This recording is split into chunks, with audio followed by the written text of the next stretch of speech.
ሁሉ ሂዱ፣ ወንጌልንም ለፍጥረት ሁሉ ስበኩ። የማርቆስ ወንጌል ምዕራፍ 16 ከቁጥር 15።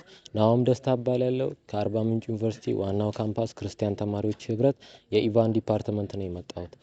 በፊታችሁ የቆምኩት ስለ ኢቫን ዲፓርትመንት ገለጻ ለመስጠት ነው። ኢቫን ዲፓርትመንት በውስጡ 4 ሳብቲሞች ሲኖሩት እነዚህም ሳብቲሞች የማቴዎስ፣ የማርቆስ፣ የሉቃስና የዮሐንስ ሳብቲም በመባል ይታወቃሉ።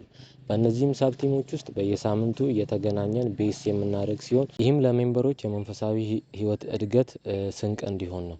ሌላው በኢቫን ዲፓርትመንት የሚደረገው የተለያዩ ጊዜያት ወንጌልን በህብረት በመውጣት መስበክ ነው። በዚህም የትሪፕ ሚሽን ይኖረናል። ትሪፕ ሚሽን በግቢ በር ላይ በመሆን ለግቢያችን ተማሪዎች በጀማ በመሆን ወንጌልን የምንሰራበት ነው። ሌላው የብሬክ ሚሽን ሲሆን ብሬክ ሚሽን ተማሪዎች ለእረፍት በሚሄዱበት ወቅት ግቢ የምንቀር ተማሪዎች ወንጌልን በአርባ ምንጭ ዙሪያ ባሉ ከተማዎች ሄደን የምንሰብክበት ነው። ሶስተኛው የሳመር ሚሽን ሲሆን ሳመር ሚሽን ደግሞ ተማሪዎች አመቱን ጨርሰው በክረምት እረፍት ወደ ቤት በሚሄዱበት ጊዜ በአርባ ምንጭና ዙሪያው ባሉ አካባቢዎች እንዲሁም ከአርባ ምንጭ ወጣ ወዳሉ አካባቢዎች በመሄድ ወንጌልን የምናሰራጭበት ነው። ሌላውና ትልቁ ከአምስቱም ካምፓሶች እንዲሁም ከኮሌጆች ጋር በመሆን የሲቲ ሚሽን ይኖረናል። ይህም ሲቲ ሚሽን በአርባ ምንጭ ከተማ ውስጥ የሚደረግ ትልቅ የወንጌል ድግስ ነው።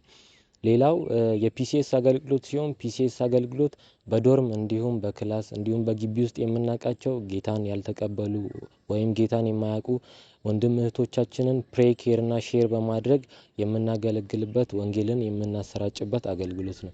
እንዲሁም በዲፓርትመንት ውስጥ ለሚገኙ ሜምበሮች ወንጌል ተኮር የሆኑ ትሬኒንጎችን እንዲሁም ስልጠናዎች በማሰልጠን መንፈሳዊ ህይወታቸው እንዲያድግ የሚያደርግ ዲፓርትመንት ነው። ስላዳመጣችሁኝ አመሰግናለሁ። ተባረኩ።